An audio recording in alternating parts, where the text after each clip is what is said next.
кӯчаи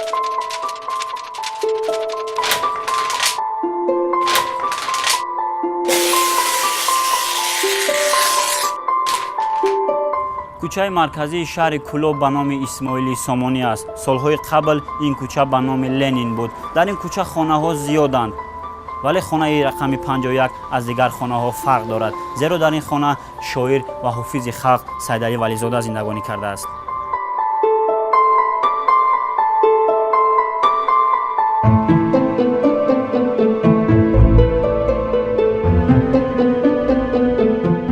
дар ҳавлии шоир дар бари ҳамин дарахти ангур як дарахти зебои маҷнунбет буд. зери сояи он дарахт дӯстон ва рафиқони устод Сайдалӣ Вализода то саҳар як маҳфили зеборо барпо мекарданд. рӯзе устод Вализода дар хона нишастанд ки дарвозааш тақ-тақ мешавад ва хеле ки такрор мешавад гуфта гузаштем, устод бисёр ҳам меҳмондӯст буданд, бисёр ҳам дӯстону рафиқони зиёде доштанд ва яке аз шогирдони он кас, яке аз дӯстони наздики он кас шодравон Ашу Сафар буданд ки бисёр рафтомади зич доштанд бо хонадони Вализода ва дарвоза тақ-тақ мешавад ва садо мебарояд Мавлоно дар хона ҳастанд, Мавлоно дар хона ҳастанд. чунки устод Ашу Сафар ҳамеша Вализодаро Мавлоно гуфта муроҷиат мекарданд. ҳамин хеле садо мебарояд. баъд устод ки ҳасти гуфтам хеле овоз мебарорам. баъд шодравон Ашу Сафар мегӯяд ки устод ман ҳастам, як дусе меҳмон аз пойтахт омадагӣ, бисёр бурхатҳои вазмин доранд, хостанд шуморо як зиёрат кунанд. баъд устод ба ҳамин хеле як ҳазли ҳамин ба худаш хос мегӯяд ки мегӯяд Ашурҷон мегӯяд биёмон шӯхиёта мегар агар бурхатҳоашон бисёр вазмин мешид хонаи худ мебурдишон. бурхатҳоашон холие ки хонаи ма гирифта овардагишонид.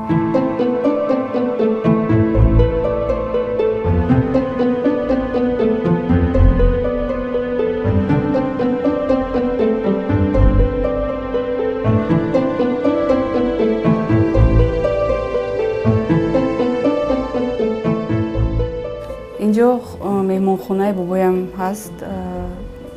бобоям бисёр одами меҳмондӯст буданд, меҳмоннавоз буданд ва як ноланоне ки меёфтанд ҳамроҳи дӯстон мехӯрданд ва бибиам дар ҳамин табақ хӯрок мепухтанд ва ҳангоме ки оши палавро тайёр мекарданд, дар гирдаш хӯришҳоро гузошта ба назди меҳмонон меоварданд ва агар ин табақро таърихиам гӯем хато намекунем, зеро аз ин табақ шоирон дӯстон Мирзо Турсунзода, Боқир Раҳимзода, Мирсаид Медшакар аз ҳамин табақ хӯрок хӯрданд. инак чанд сол мешавад ки дар тобеияти муассисаи давлатии муҷтамаи ҷумҳуриявии осорхонаҳои Кӯлоб хонамузеи шоир ва ҳофизи халқ Сайдалӣ Вализода низ фаъолият дорад. хонамузеи шоир ва ҳофизи халқ Сайдалӣ Вализода яке аз ҷойҳои серодамтарин ва яке аз тамошобобтарин мавзеъҳои имрӯзаи Кӯлоби бостонист. баъди гузашта шудани Сайдалӣ Вализода давлату ҳукумати замон, яъне ки ҳамун даврон сохти шӯравии коммунистӣ ин хонаро хонамузеи Вализода номгузорӣ кард. чанд давра тағйироти масалан ҳамун сохтори кориш рӯ ба роҳ андохта шуд.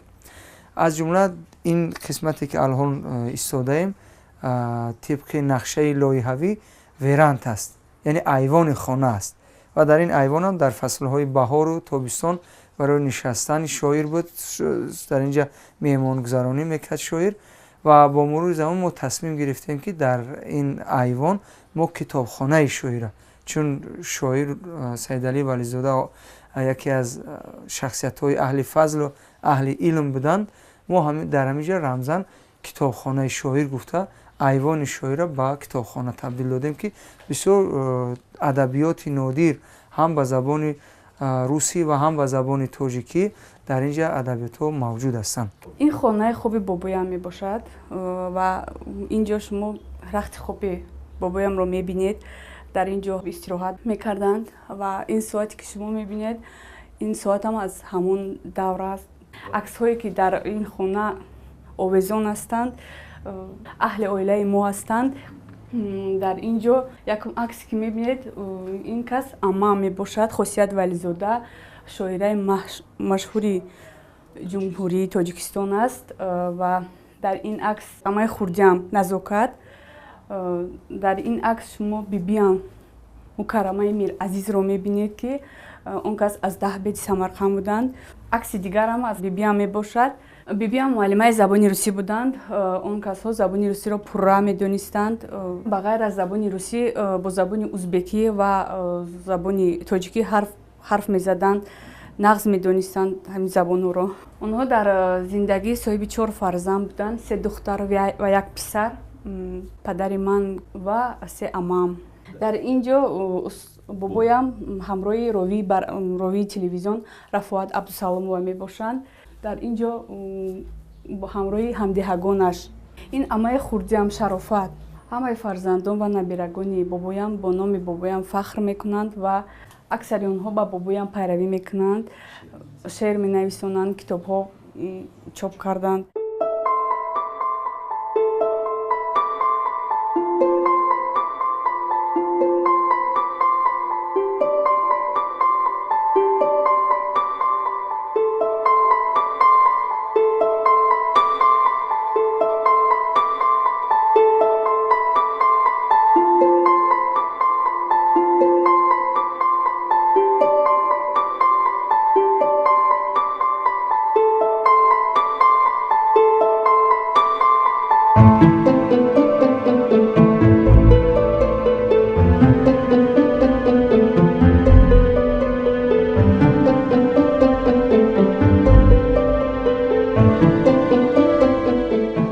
дар ин ҳуҷрае ки мо айни ҳол қарор дорем, хуб ҳуҷраи гӯшаи асбобҳои халқии мусиқӣ номгузорӣ карда шудааст.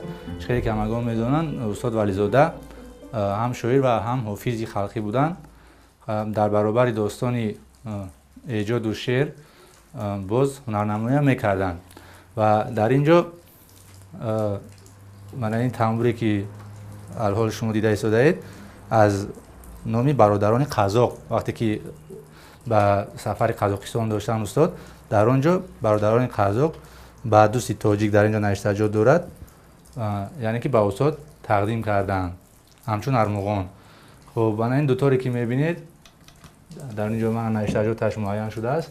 Устоғуломи Ховалингӣ соли 1995 сохта шуда бо дасти худи Устоғулом ба хонамӯзаи ҳамчун тӯҳфа тақдим карда шудааст. чунки устод яъне ки Вализода худашон зодаи Ховалинг ҳастанд, диёри Ховалинг ҳастанд. ва мана ин тамбури тоҷикӣ ки инам устод ҳангоми дар қади ҳаёт буданашон бо ин, яъне ки ҳамон шеърҳову достонҳое ки месароиданд, бо ин ҷур кардан ино, яъне ки ба оҳанг дароварда бо ин месароиданд. ин ҷузвдони чармӣ аст. агар ин ҳарчанд кӯҳнаам бошад, барои мо як арзиши баланд дорад ва моро дар ҳамин осорхона то ҳол нигоҳ мекунем ва дар дохили ҳамин вай дастнависҳояшро нигоҳ медошт.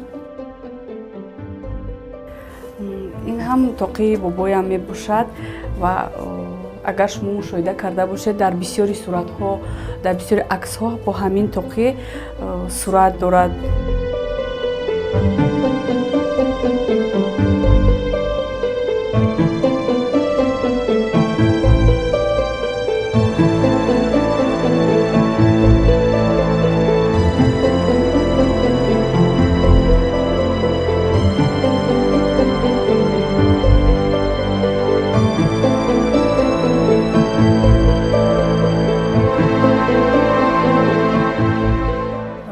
тоқчаҳои қадимае ҳастанд, ки дар хонаҳои қадима дида мешуданд, то ҳол дар осорхонаи мо ҳаст. ва ин камзули қазоқӣ ҳамроҳи миёнбанд ва кӯлоҳ, ки аз тарафи бародарони қазоқ ба бобоям тӯҳфа карданд, дар ҳамин осорхона нигоҳ дошта мешавад. Якранг мебошад ва бисёр зебо аст.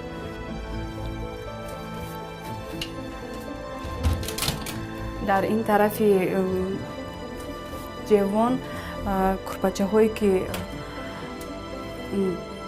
дар айёми зиндагӣ бобоям дар нишаста роҳат мекарданд ва зарфҳое ки дар ин ҷо дида мешавад аз қабили чойник, пиёла, чиниҳо ва офтобаи миллӣ ва офтобаи мисин нигоҳ дошта мешавад.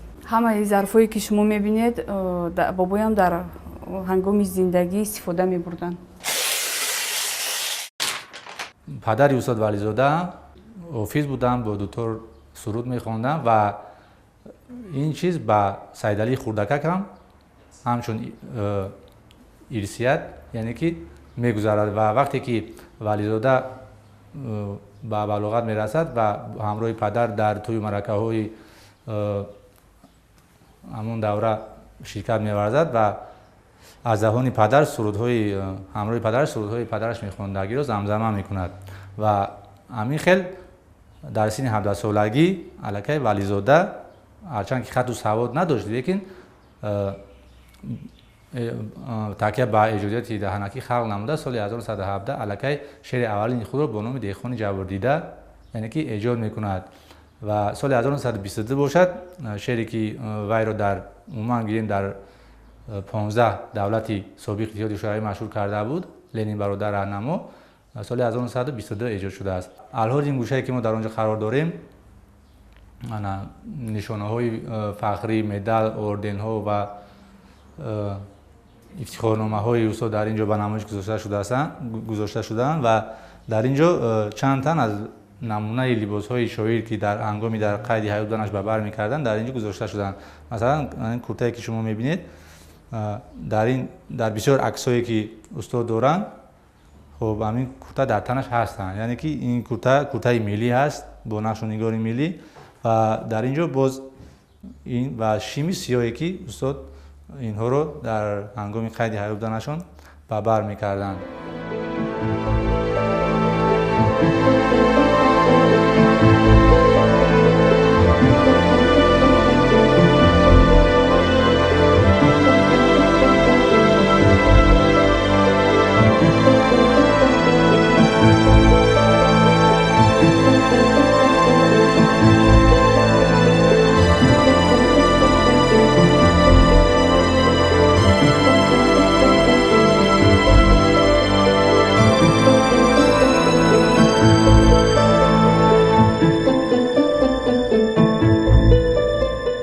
ба ҷое меравам ёрон, намеоям дигар охир, агар ёдам кунед дар маърака, гӯё ки ман ҳозир. ӯ воқеан ҳозир аст, сари ҳар маҷлисро ёд мекунанд, сари ҳар маҳфил шеърҳояшро мехонанд. назми ӯ побарҷост ва ӯ дар қалбҳои мо ҳамеша ҳозир аст.